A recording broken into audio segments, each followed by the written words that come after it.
There are thousands of things you could invest in right now. Stocks, bonds, real estate, crypto, commodities, options, REITs, ETFs, peer-to-peer lending, art, wine, farmland, literally thousands of options. And most people, faced with that overwhelming menu, either freeze and do nothing, or they chase whatever sounds exciting in the moment and end up scattered, confused, and no wealthier than when they started. But here's what decades of financial research actually show.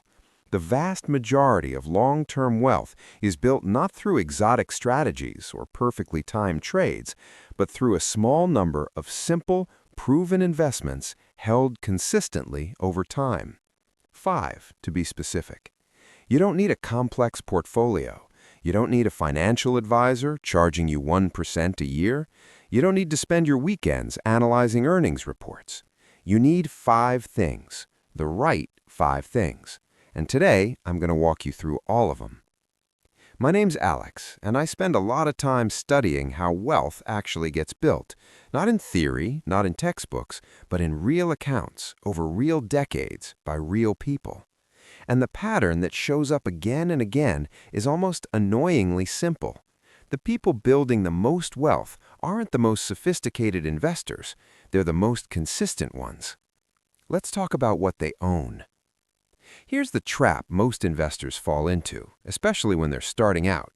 They build a portfolio the way most people decorate a house, a little bit of everything. Something they read about here, something a friend mentioned there, a trend they caught on social media, an app recommendation, a gut feeling. The result looks like a portfolio, but it behaves like a collection of random bets. No coherent strategy, no logical balance, and no real understanding of why any of it is there. And when the market moves, as it always does, they don't know what to hold, what to cut, or what any of it actually means for their financial future. It's like building a sports team by randomly grabbing people off the street. You might get lucky, but you're not playing a system. Great investors play a system, a deliberate, well-constructed set of positions that work together to grow wealth over time while managing risk intelligently. Here are the 5 positions in that system. Investment 1, a total market or S&P 500 index fund. This is the foundation of almost every serious long-term portfolio, and for good reason. When you buy a total market index fund, you are buying a tiny piece of every publicly traded company in the United States, thousands of companies, every sector, every size, in one investment. You are not betting on any single company, you are betting on American business as a whole. And over every 20-year period in history, that bet has paid off. The S&P 500, the index tracking the 500 largest U.S. companies, has returned an average of approximately 10% annually before inflation over the long run. That means money invested in this fund has historically doubled roughly every 7 years. And here's the part that makes index funds genuinely revolutionary. The fees are nearly nothing. Expense ratios of 0.03% are common. That means for every $10,000 invested, you pay $3 a year in fees. $3. Compare that to an actively managed mutual fund charging 1%. That's $100 on the same $10,000. And the research consistently shows active managers underperform the index anyway. This one investment, held for decades, has made more ordinary people wealthy than any other vehicle in history. It belongs in every portfolio. Full stop. Investment 2, international index funds. If investment 1 is betting on American business, investment 2 is betting on the rest of the world. And before you skip this one, hear me out, because most investors dramatically underweight international exposure, and it quietly costs them diversification they can't get anywhere else. Here's why it matters.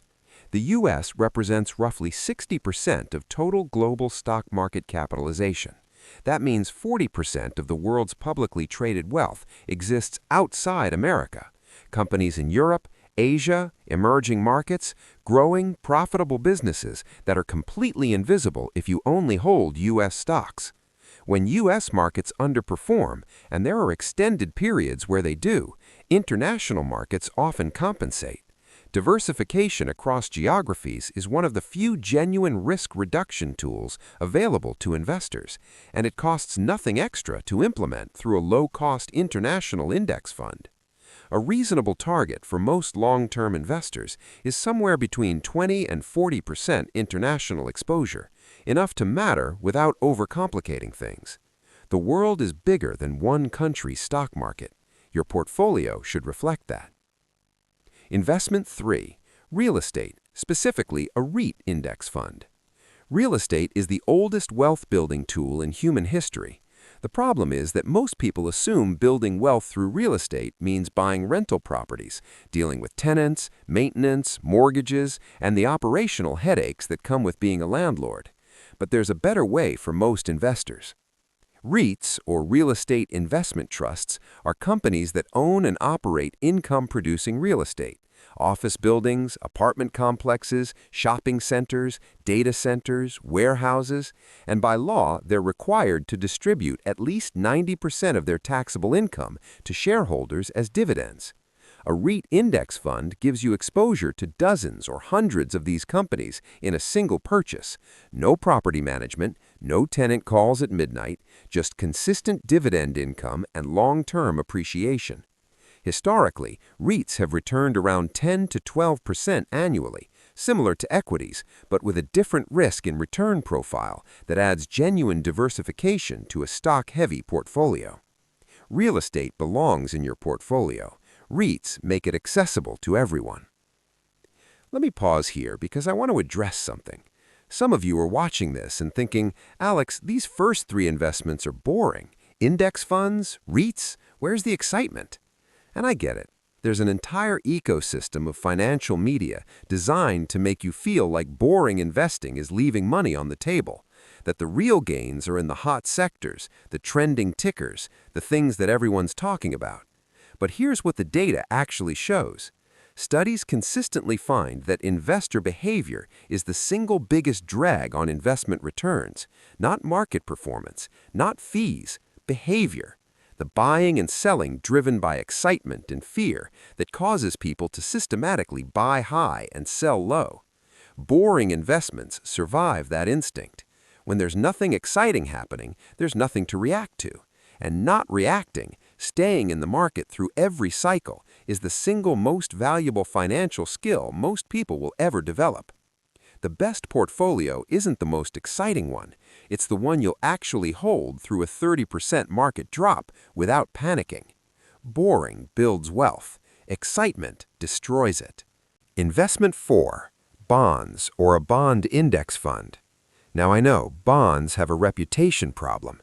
To a lot of investors, especially younger ones, bonds sound like something your grandparents held. Low return, boring, why bother? Here's why. Your portfolio's job isn't just to grow, it's to survive. And the investments that grow the most, stocks, also fall the hardest. The S&P 500 has dropped 30, 40, even 50% in single downturns. If you're drawing income from that portfolio, or if you're a decade away from needing it, those drops are not just uncomfortable, they're dangerous. Bonds move differently from stocks. When equity markets crash, bonds frequently hold their value or even appreciate. They are the shock absorber in your portfolio, reducing volatility and giving you something stable to rebalance from when stocks are on sale. The appropriate allocation to bonds depends on your timeline and risk tolerance. A common rule of thumb is to hold roughly your age in bonds as a percentage of your portfolio. So at 30, about 30% bonds. At 50, about 50% bonds. This isn't perfect for everyone, but the principle is sound. As you get closer to needing your money, you protect more of it. Stocks build wealth, bonds protect it. Investment 5. Yourself. I know, you were expecting a 5th financial instrument, a specific fund, a type of account, a clever tax-advantaged vehicle. But here's the truth, and I want you to sit with this for a moment. The highest returning investment most people will ever make is not in any market, it's in their own human capital. Your ability to earn income is your most valuable financial asset, especially early in life. And every dollar invested in increasing that earning power produces returns that compound for decades. A skill that increases your salary by $10,000 per year, invested consistently at 8% from age 30, generates over $1.6 million in additional wealth by age 65. Not the skill itself, the downstream effect of the income it produces. This means investing in education, certifications, skills, health, relationships, and judgment, the things that make you more valuable, more capable, and more resilient in the marketplace. And it means investing in your financial literacy, which is exactly what you're doing right now. Understanding money, investment vehicles, behavioral traps, and long-term systems is an investment with a return that no index fund can match. The 5 investments aren't complete without this one. You are the asset. Never stop investing in yourself. So here's the complete picture. A U.S. total market or S&P 500 index fund for your core equity exposure, an international index fund for geographic diversification, a REIT index fund for real estate income and diversification, a bond index fund for stability and risk management, and consistent, deliberate investment in yourself and your earning power. These 5 positions, held in a tax-advantaged account like a Roth IRA or 401k, contributed to automatically and left alone through market cycles, form one of the most battle-tested wealth-building portfolios available to any individual investor. No complexity required, no financial advisor required, no market timing required. Just 5 things consistently executed over time. I want to close with this. The financial industry profits when you believe wealth building is complicated. When you're confused, you buy products. When you're overwhelmed, you pay for advice. When you're chasing performance, you trade, and every trade generates fees and taxes. Simplicity is not a consolation prize. It is the strategy. The people who build real, lasting, generational wealth are rarely the ones with the most complex portfolios. They're the ones who understood what they owned and why, stayed consistent through decades of market noise, and never let excitement override their system. 5 investments, a long horizon, discipline over drama. The market will go up, the market will go down. Trends will come and go, new, exciting things will appear every year promising to change everything. And through all of it, the people who quietly hold these 5 positions, adding to them every month, ignoring the noise, trusting the math, those are the ones who eventually look up and realize they've built something real. You don't need to own everything. You just need to own the right things and hold them long enough for time to do what time always does.